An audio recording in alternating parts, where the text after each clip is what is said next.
তো 2-4 দিন হলো সোশ্যাল মিডিয়াতে একটা ভিডিও খুব দেখা যাচ্ছে। একটা বাচ্চাকে দুধ খাওয়ানোর জন্য ওর মা দুধ গরম করতে গেছিলো। তো আগে এই ভিডিওটা দেখে আসি, তারপর আর একটা ভিডিও দেখাচ্ছি, চলুন। উনি হিন্দু ঘরের, বিয়ে করেছেন মুসলিম ধর্মে, দুধ গরম করছে বলছে বাচ্চার জন্য। তাকে সেই সময়টুকু তো দিতে পারতেন। আমি দুধ গরম করছিলাম, দুধ তো গরম করছিলাম, দেশলাই দিয়ে ধরাতে যাচ্ছিলাম, দুধটা হাঁড়িতে ছিল।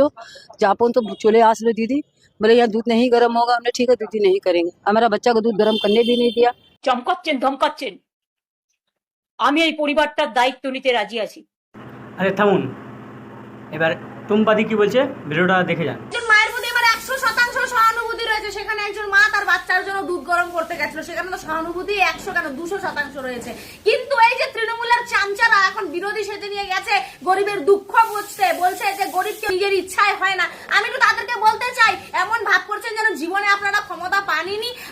আপনারা জীবনে কোনোদিনও ক্ষমতায় ছিলেন না। 15 বছর ধরে আপনারা ক্ষমতায় ছিলেন, 4 মাস ধরে কি এরা ফুটপাতে রয়েছে? তার বহুকাল আগের থেকে রয়েছে। তখন আপনারা কি করেছিলেন? তখন আপনাদের মনে হয়নি এই গরিবগুলো ফুটপাতে রয়েছে, এদেরকে একটা ভালো জায়গায় নিয়ে যাই, এদের ছোট ছোট শিশুরা রয়েছে। তখন আপনাদের মনে হয়নি।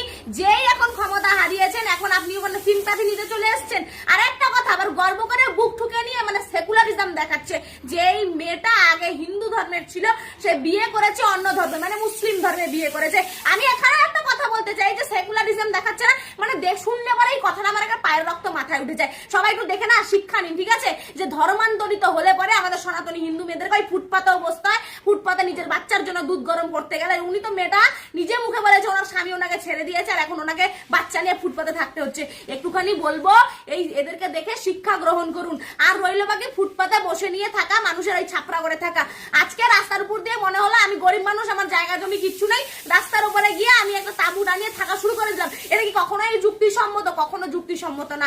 একজন মায়ের প্রতি মানে 100% সহানুভূতি রয়েছে, সেখানে তার শিশুর জন্য সে দুধ গরম করতে গেছিল। কিন্তু তা বলে কখনো কেউ ফুটপাত দখল করে বসে থাকবে, এটাও যেমন মানে গ্রহণযোগ্যতা পায় না, ঠিক সেরকমই যারা ওখানে গিয়ে নিয়ে সিম্প্যাথি নেওয়ার চেষ্টা করছে ওই তৃণমূলের চামচারা, তাদেরকেও বলতে চাই, এমন না জীবনে কোনোদিন আপনারা ক্ষমতায় ছিলেন না, ক্ষমতায় 15 বছর ধরে ছিলেন। তখন কি আলু ছুলছিলেন? তখন কি করে? তখন আপনাদের এই দুঃখ চোখে পড়েনি, দুঃখ দর্দাসে। এখন আপনি ওদের ওই দুঃখ উপভোগ করতে গেছেন আর বলছেন যে গরিব কেউ ইচ্ছাকৃত হয় না। 100 বার গরিব কেউ ইচ্ছাকৃত হয় না, কিন্তু এরা তো 4 মাস ধরে ফুটপাতে বসে নেই, 15 বছর ধরে। তখন আপনারা কি করেছিলেন? এখন বিরোধী হয়ে মানুষের দুঃখ উপভোগ করতে গিয়ে ওই কথা বলে বেশি কেচো উঠতে গেলে কিন্তু কেউটে বেরিয়ে আসবে। তাজেই সিম্প্যাথি নেওয়াটা লিমিটেশন রাখুন। 100% আমি আবারও বলছি, একজন মায়ের প্রতি আমার সহানুভূতি রয়েছে, আমার কেন প্রত্যেকটা মানুষের রয়েছে।